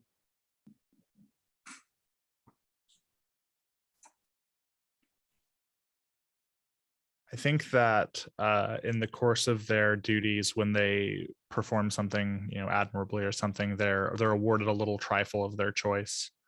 And so I think that, you know, it depends on each individual maid, the sort of thing that they would request. But like there's one that has like a little box of like, it's only a box of maybe 8 or 10 chocolates, and they've been eaten very, very slowly over time. There's another who has like a small set of some rather expensive like makeup. There's another that has just like a lovely bouquet of flowers that's starting to wilt, that sort of thing. I think they all have been given like the small Bibles, not very expensive, like cheaply made. And I think they have kind of decorated them with their, like on the cover, maybe with, you know, one of them with a little drawing, and the others maybe with sticking on something colorful on there, something like this. Yeah, that's good. Let's just roll right into the next prompt since we went out of order. David, a group of girls gather in one room, gossiping in hushed tones about potential beaux, fellow servants, boys from back home, or even a member of the household. Who dreams of true love or desire? Who of escape from service by marriage? And who remains notably quiet on the subject? Yeah, I think that some of the girls have gathered in Kitty and Daisy's room that they share with 2 other maids. And I think that all of the youngest maids among them, those like 12 and under, have all had these fantasies that they've read about in books or heard stories of true love, of finding that, you know, that beautiful tryst with some man. And I think they speak of those in hushed tones and giggles. And I think that Shona, one of the chambermaids, who I think up until that point everyone would have expected was trying to put herself on track to take over as like chief maid. She dismisses their fantasies out of hand and says that their only option is to escape from service by marriage. Their only option is to find someone who will marry them and get them out of this place. And so they learned that about her. And I think that both Kitty and Daisy are mum on the subject. It's just their room. They're just hosting. They listen eagerly to people's stories, but they do not contribute themselves. Nice. Green, as you are brought into Marie's room, describe it. What's in it? Give us the layout. So there is a bed to the side with like a big blanket on it, a lot of cushions, and I think it's probably like a little makeup table that she's sitting at, kind of redoing some of her makeup with the back to the door. She looks in the mirror as you come in, and she says, "Oh, Green, I thought that was you. She says, and was that Mrs. Fig I heard coming in to see the kids? Oh, I wouldn't know that woman coming. Yes, there was a woman coming for the kids. I had not seen her before. She was peculiar but nice. Oh, I think Green is she's lovely. intrigued. She's so good with the children, so good. Does she come by often? Oh, every now and then, yes. She tends to, she comes and she plays with the little ones and she brings them treats from the family pie shop. Well, it's nice, I guess. Everything for the children here is, of course, it's good that someone takes care of them. At least when you and your friends can't. It's good to see you again, though.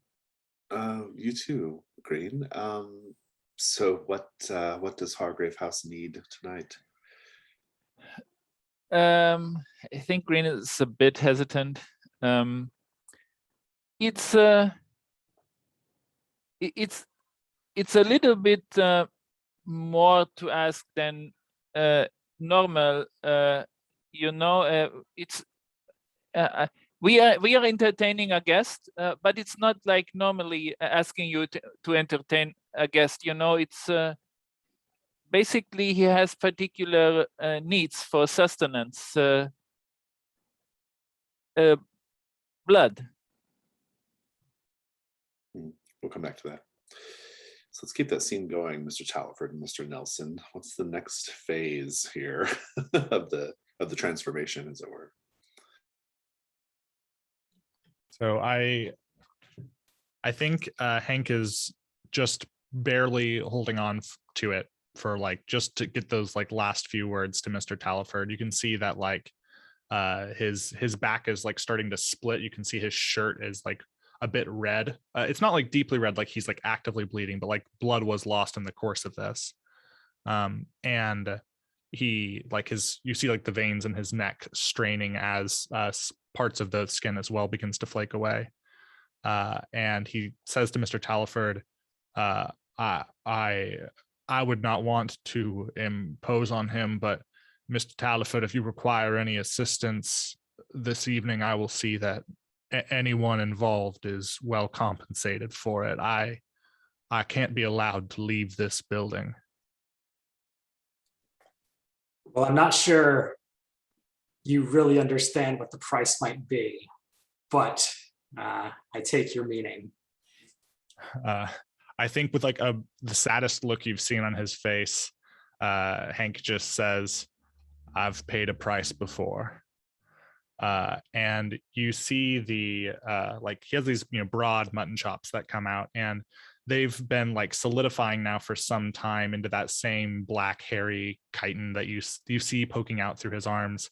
And with a last sort of burst, he hunches over again and cries out in pain as he sort of just sloughs his skin, and what was pulling out from underneath is finally fully released. And it's a rather gigantic, about twice as large as Hank is normally, spider, black with dark tan hairs poking out of it. And I think probably maybe a little yellow pattern on the back. And it turns to you, and Hank is gone. Hank is not here right now. Big hungry spider is here. And might I say, Mr. Talford, you're looking very delicious. Very good, very good.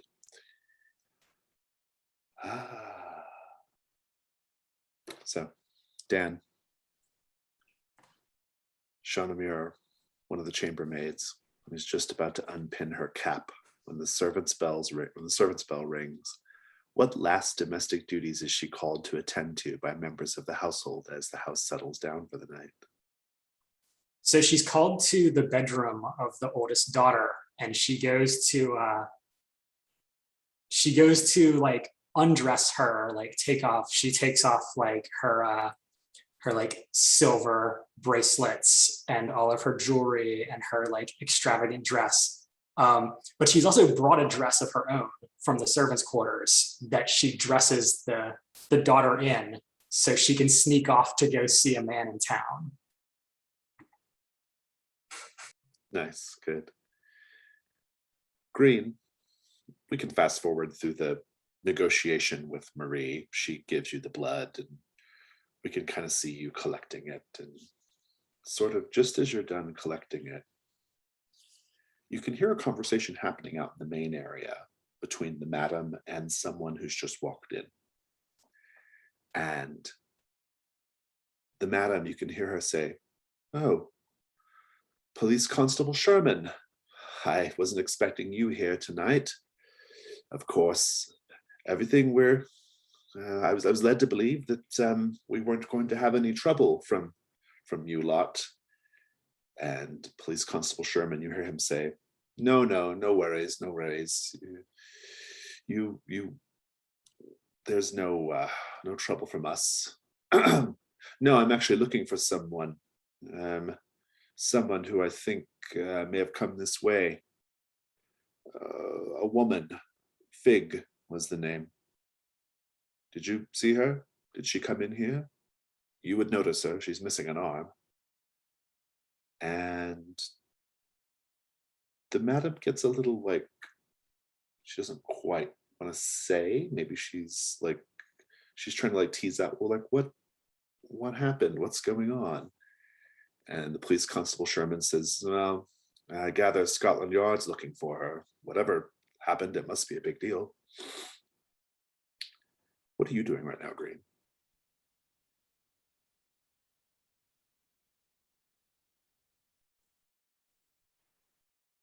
So how much time has passed? So is Green thinking that the Miss Fig has probably left?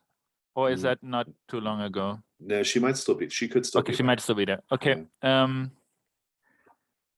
I think Green might try, like, if the inspector and the madam are still engaged in conversation and I kind of have the blood, I think Green would quickly thank Marie. Thank you. I must be off. And then I think maybe try to sneak around to that room that was mentioned where the kids are. Oh, nice. Yeah, that's good. You can kind of like go around a back way to that room. I think that's fine. And if you peer in, you'll see the kids are there, but they're being quiet. Like someone's told them to be quiet. If Mrs. Fig is there, you can't quite see her. What do you do? I think Green likes children, and I think he has a report. They have a report with children, so I think Green steps into the room. He Mrs. might. Fig is there. Yeah, is there? Okay. She says,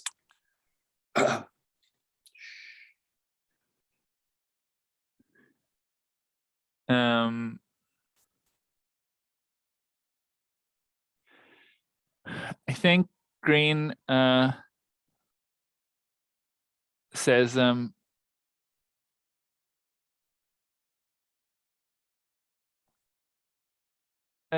I know someone who would be delighted to meet you, madam, very quietly. she says, oh, that's good. We should go now. Yes, we should, but we have to wait just a moment.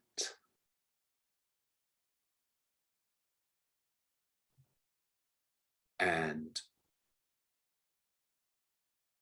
as soon as she says that, there's a scream and a thunk thunk.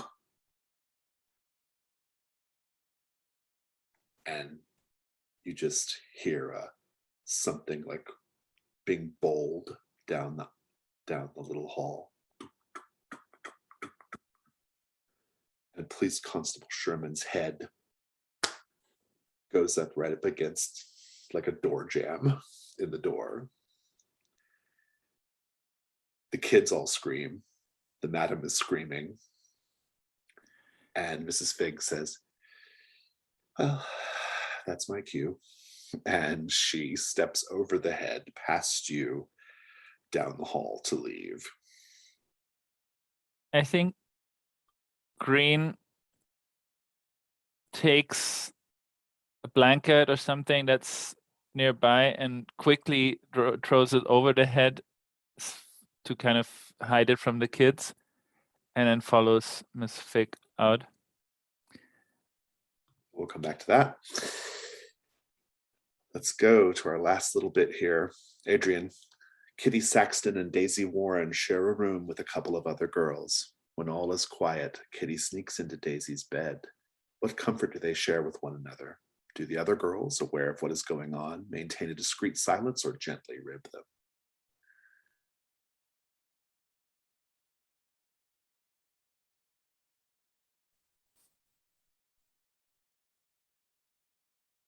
I think they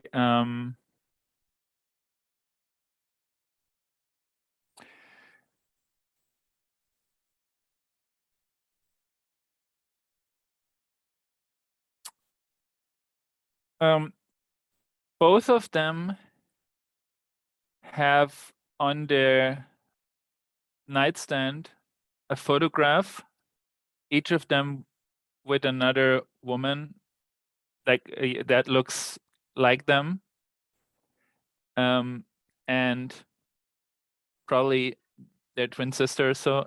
And we see Kitty sneak into Daisy's bed, and they kind of hug each other. And then Daisy says, like, "Thank you, Kitty. It's the only way I can sleep since my sister died."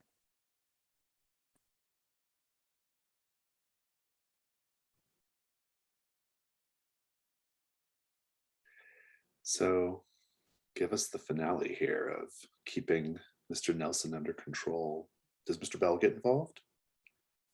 Oh, I think so, because we're in the house, right? So even if I wanted to get someone else to help, like another entity, they couldn't, right? Because Bell's the only one who actually has any power inside of his own house.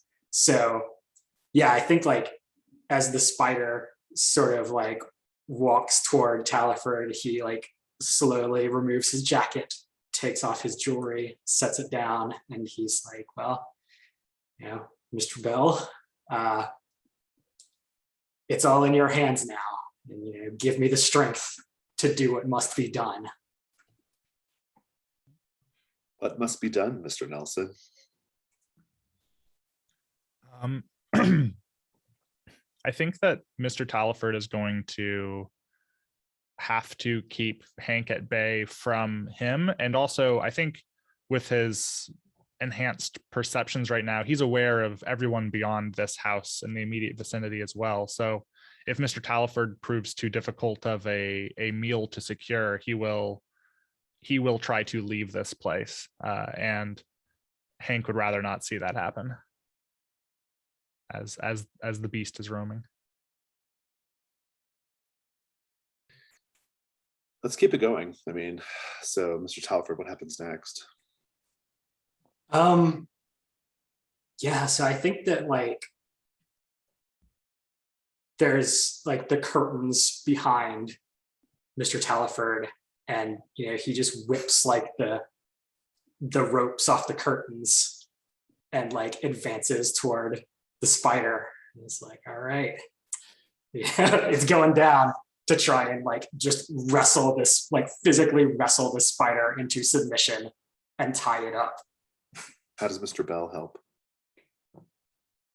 Just literally like giving him the strength to do it, because this is not something that a normal human could do. Like Taliford would get ripped apart, you know, like under normal circumstances, but like he's essentially acting as a vessel for Mr. Bell, who is just filling him with power to actually do it. Yeah, I think you go to secure the beast, and it is not happy about it. I think there's like in it fighting with you, it realizes quickly that, and this like sort of wild, that Mr. Taliford, thanks to Mr. Bell, is like, I think, more physically powerful than the beast is and the spider is. And so it tries to flee to seek, greener pastures elsewhere. And like as it tries to skitter up some stairs and try to get out through a window or something, I think you take some of those ropes and you sort of lasso it and pull it back down towards you. And I think at some point in this altercation, you end up like securing that rope to a like bell pull to an old like an old pole for a servant or one of those greeting bells. And so like anytime it tries to strain away from that area, you hear it ring and can go and like check to make sure the bonds haven't weakened and stuff like that. So as the night kind of goes on, I think like, the spider sort of starts to settle down, and Taliford can get closer to it and sort of start like talking to it and like in a calm voice, and you can feel it like the tension sort of draining out of it as it starts to relax again. Yeah, it is hungry. Do you feed it anything? I mean, I think I brought some meat with me from the pie shop in my bag that I give it. Yeah, it absolutely indiscriminately eats it. It's sort of mouth pincers tearing the meat apart into small chunks and feeding it to its mouth. Great scene. I'm going to say, Mr. Nelson, I'd like for you to take the condition, a taste for it. Mr. Taliford, I would like for you to take the condition, the spider.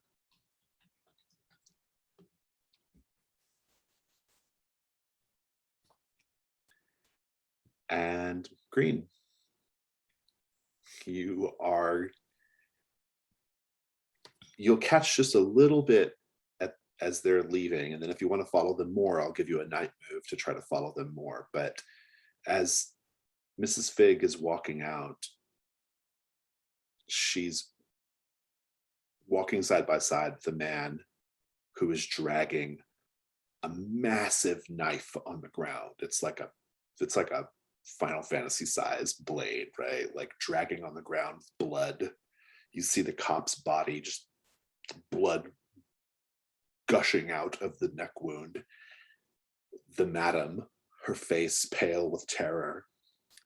And you hear Mrs. Fig say, "Obert, dear, I had that well in hand. What have we talked about? You need to learn restraint. You can't just act on your impulses, dear." As they are leaving. Green, what are you going to do?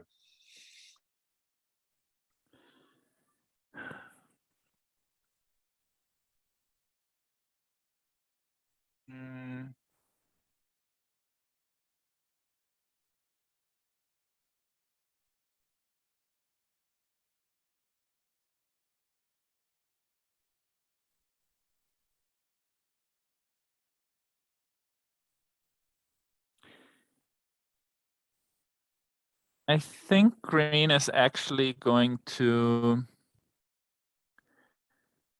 stay around and help, because this is a place that they come to often and have come for help with Marie, and kind of they know the madam somewhat.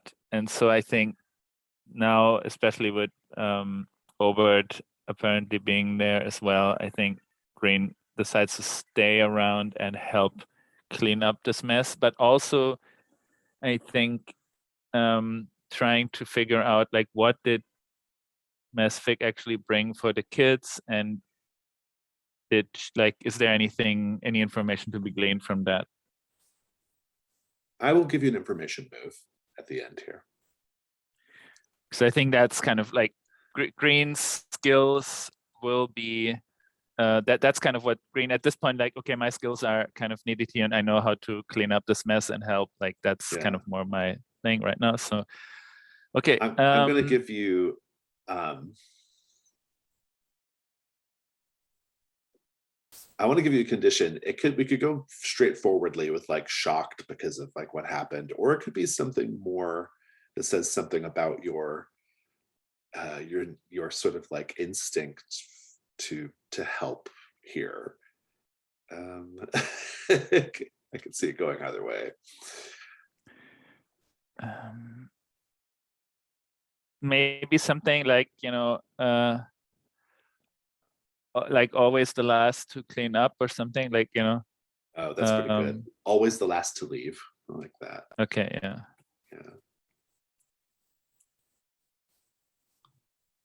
You can go and take the information move with composure, I think. Let's see. I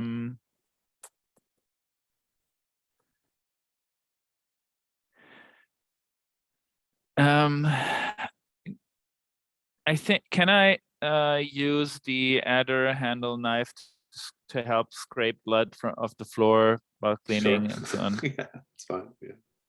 So and kind of because that, like picking up the head and see what has Miss Fick maybe left there or something like this. Okay, let's see.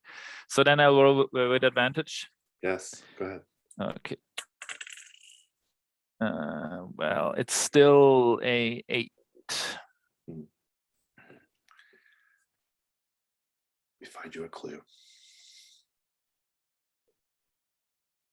Oh, Mrs. Fig brought a bag of sweets for the kids. They haven't had access to the pie shop the last couple of days because of the troubles, but a bag of sweets for the kids this time. And she also brought a book of nursery rhymes. If you scan through the book of nursery rhymes, you'll see that every reference to a bird has been crossed out. So Mother Goose is just mother scratched out, no goose. References to swans scratched out, and so forth. 4 and 20 scratched out, baked in a pie. That's your clue. And as a complication,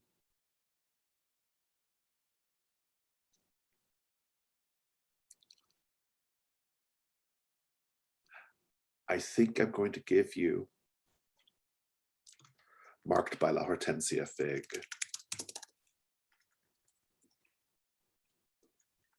As a condition? Or condition, rather. Yeah, sorry. That's my 4th. Replace fear of falling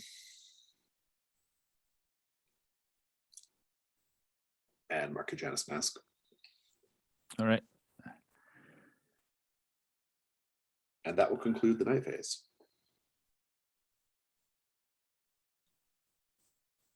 There is a mask for this specific threat. There's Mask of the Pig. Yes, that's true. If you don't want to Let's mark that then. Mask of the Pig? Yep. Okay. So this is for everyone, like these tend to be. Each hunter narrates a dream about the pagan swine god Mok. Did Mok demand a sacrifice of riches, status, or blood? Which did you sacrifice in the dream to appease Mok, the great Hisao? We will all dream of the great Hisao tonight. Think on it for a moment, and we shall roll right to the dawn phase.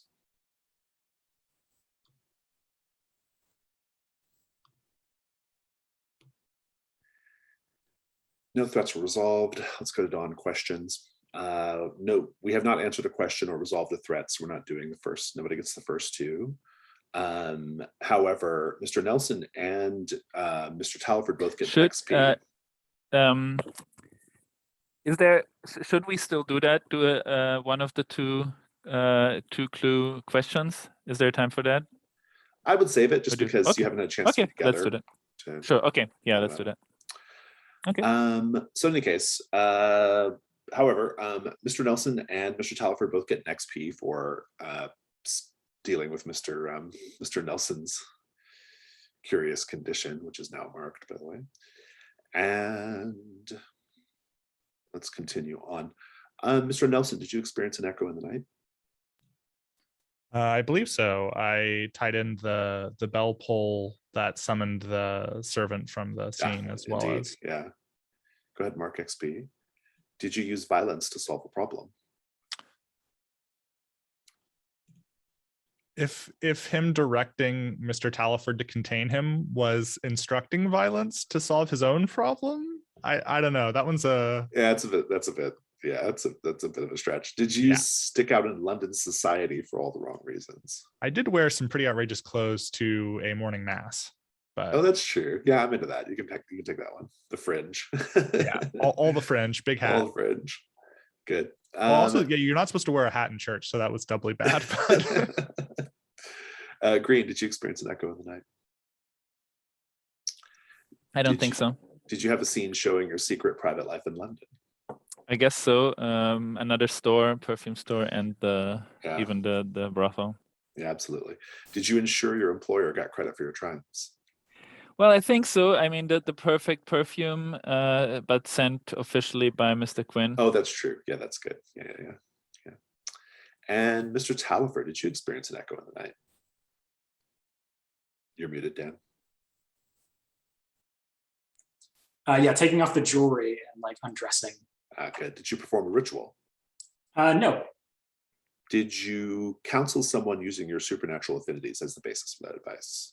Yeah, I gave Hank great advice to go meet Mr. Bell. That's true. Yeah, he did. Yeah, it was terrific advice. You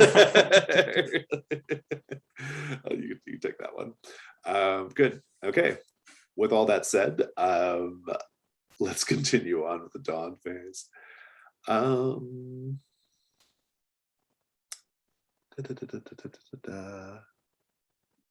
Good. Okay, so let's talk about our Janus mask prompt, the Mask of the Pig. Tonight, you will each have a dream of the pagan swine god Mok. Mok will demand a sacrifice of riches or status or blood. Which do you give? Describe the scene. So for Talford, we have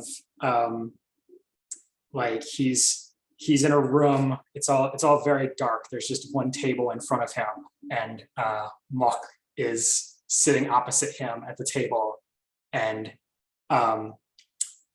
like Talford takes a knife and just slits open his own chest and pulls out like his organs and places them on the table, and Mok takes a big bite of them and smiles and how does Mok appear in your dream? Like sort of a like smoke covered pig, like dark smoke covered like bipedal pig, and with one of his like cloven hand hoof things, he like hands back the organs to Talford, who then takes a bite of his own organs. Nice. I think that Hank's, like, as soon as he finishes transforming, I think he immediately is like no longer there, and this is sort of when he experiences this stream. It's similar to our dreams from the Sons of Another World. He's in this sort of empty primordial field, smoke coming up from the ground, and he's sitting on that same rock where he was the time before. And once again, this sort of skin inside out horse walks up slowly towards him from one side, and he turns to look on the other side, and there is an intricate stone altar, and standing behind it with a large cleaver is as we described earlier, with like a man's body with a pig head, is how I think he appears in Hank's vision.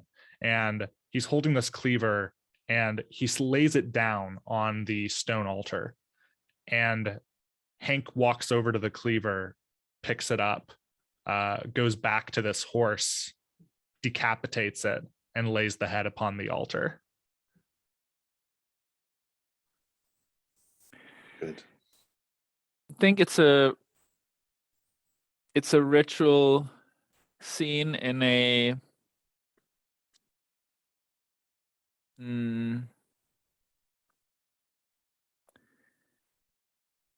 some church-like, very dark building. Green is kneeling on the ground, bound, hands and feet together behind them, and a woman wearing this mask of a pig, with kind of the features of the swine god, Mork, steps towards Green. It's clearly kind of a version of Hortensia Fig, and with a knife she cuts Green's throat, and blood collects in like a big bucket under their throat, and a man steps out from the shadow. Julius takes up the bucket and drinks from it. Very good. Very good. So concludes our session of the Between Night Visitors. Let's do Stars of Wishes. I'll start today with stars. I really enjoyed today's session. There was so much good skin crawly stuff happening in this session. So much gruesome stuff. So it was so bloody and vile, and but also sweet at times in a weird way. And like I don't know, it was intriguing. I really enjoyed it. It felt very like we were learning a lot about the characters without anyone having to say, here's a thing about my character, right? Which I thought was great. Enjoyed that as well. So yeah, I think just the general aesthetic and vibe and tone overall was a big star for me today.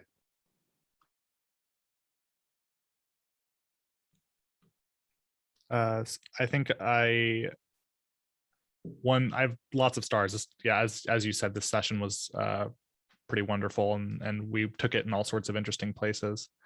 One thing I want to point out is I really loved how you portrayed Hortensia's character, in that you got the vibe that not only was she genuinely probably pretty good to these children, but she was also absolutely unfazed by a head rolling down the hallway. And like that dichotomy in her person, I thought was really, really well portrayed and really interesting. I'm really curious to see where that's going to go with the figs.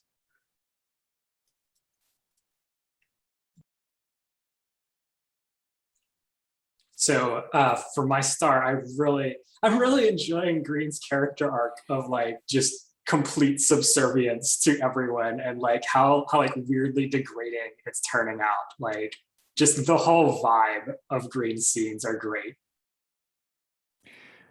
Being bullied by NPCs, definitely a star, in a certain sense. What I found interesting, and it's a star for the system, and even though that was not really, it's kind of even stronger today, which is that's probably not in that sense intentional, but because Mr. Quinn was not here today, the problem for Quinn was, of course, that there was not even a way to request a vulnerable scene to get rid of some conditions, and also kind of both mechanically and in the fiction, Green was missing the protection of Mr. Quinn. And I think that kind of, for me, gave it an even stronger intensity, because kind of the protector was kind of missing, and that's both reflected in the mechanics, but also just in the fiction. So I really like that. Really kind of there's no way, like the way it made me feel actually as a player also was really like I have no out, right? Because even that, like the one thing that is normally there for Green or for the factotum to kind of deal with this position is not there today. So I really like that the vibe, the atmosphere it created. Yeah, I feel like you could get some like real weird bleed coming across like personally when playing some of those scenes, because like they were weirdly intense. Like even just observing them, they were like, yeah, you could feel some like real bullying energy in those scenes, which I thought was really interesting to see. I think that one of the interesting things there is to basically, like for me, it's always an interesting question, and that so the star in a way goes also, of course, to you, Jason, but also to the system and kind of the situations that are created collectively, because for me it's then always interesting, like what is an interesting choice to make in this situation, right? Like as a player, but then also for the character, I think. And today there were like at least 5 or 6 moments where I was like, okay, what is the interesting, like what is a really interesting choice to make here now? Yeah. Yeah, I really I think what I love about what the game does frequently, and today was a great example of it, especially vis-a-vis Green, is it really like kind of explores territory that I think a lot of role-playing games just don't explore, right? Like I don't think many role-playing games do like weird, like kind of like sort of like dom sub like themes and stuff, like with like the factotum and sort of all that stuff, right? And I just thought those themes came through really nicely today, but in a way that still felt like really honest to the character, really honest to what we'd been kind of building up to. Like Julius is a prat, right? I mean, he's like, he's kind of like the worst. And it's still like not entirely clear why everyone's just okay with him living in the house, except that like, I don't know, like he's grandfathered in or something as a former member of Hargrave House, right? Well, I feel like even out of character, like Julius has made a turn from like he was fun and exciting when he first showed up, and now it's like, oh god, this guy's kind of the worst. he's like the house guest that won't leave, right? Right, exactly. Like he was super fun, and then we got to know him, and it's like, oh no, actually he's terrible. Yeah. Yeah, so I mean, I'm kind of enjoying that about the game. Like I kind of really like that. We were definitely kind of like skirting around our lines and veils a little bit today, especially with like animal stuff. But I was allowing it though, because I think it's mostly Alicia's thing, and Alicia's not here. But so next time we may have to be like a little bit more like, you know, cognizant of that. But I enjoyed it. Like I enjoyed kind of the story, this sort of there's just like this like really, whenever it's always with Figs Pigs too, like whenever Figs Pigs is the active threat, there's always this like weird interlacing between like family warmth and like horror, right? Like, and they just kind of really clash really like tightly, you know. So that's good stuff. But yeah, I guess my wish for next time is I want to see Mask of the Past on Mr. Talford and Mr. Quinn. So yeah. Yeah, I feel like we glossed over the fact that we did have like a man channeling the power of God fighting a giant spider barehanded. Yeah.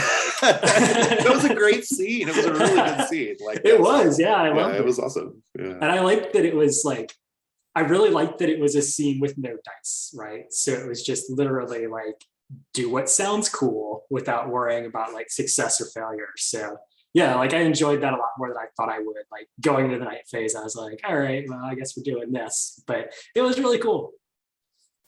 So I'm looking forward to like, you know, like this probably was the first time that the two of you had this kind of like the characters had this kind of interaction, right? So like what does it change in the relationship between Nelson and Teleford? That's kind of like, you know, will that be reflected in like, that's kind of what I'm looking forward to seeing.